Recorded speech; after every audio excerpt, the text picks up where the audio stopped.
একটা কথা বলি আপনাদের, হঠাৎ করে একটা কথা মনে পড়লো আর কি, যে আমাদের সমাজে কত রকম যে কুসংস্কার প্রচলন আছে এই আধুনিক তথ্য প্রযুক্তির যুগে, যেখানে আমরা সহজেই জ্ঞান আহরণ করতে পারি ইজিলি।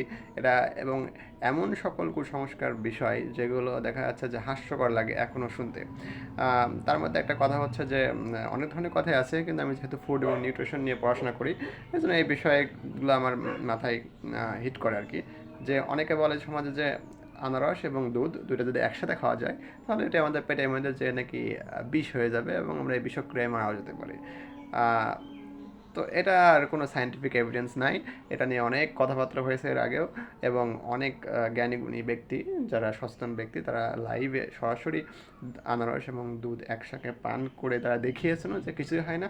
সর্বোচ্চ হতে পারে কি, পেটে কিছু হজমজনিত সমস্যা হতে পারে, কিছু বাওয়েল সিনড্রোম হতে পারে, পেট খারাপ হতে পারে, এই জাস্ট এনাফ।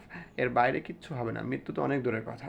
তো এই সিম্পল বিষয়টা যেটা নিয়ে দীর্ঘদিন ধরে কেন আমাদের সমাজে প্রচলন আছে আমি জানি না। এটা তো অনেক আগেই সমাধান হয়ে গেছে এবং এটা ইজিলি আমরা সব জায়গায় ইমপ্রুভমেন্ট আমরা দেখতে পাচ্ছি। তারপরেও সমাজের এখনও যখন এই কথাটা আমার শোনা লাগে, তখন একটু আশ্চর্য হয়ে আসলে আমরা জাতি হিসেবে কতটুকু সচেতন। তো বিষয়টা মাথায় আসলে, এজন্য আপনাদের সঙ্গে শেয়ার করলাম। তো আশা করি আপনারা সচেতন হবেন। ধন্যবাদ।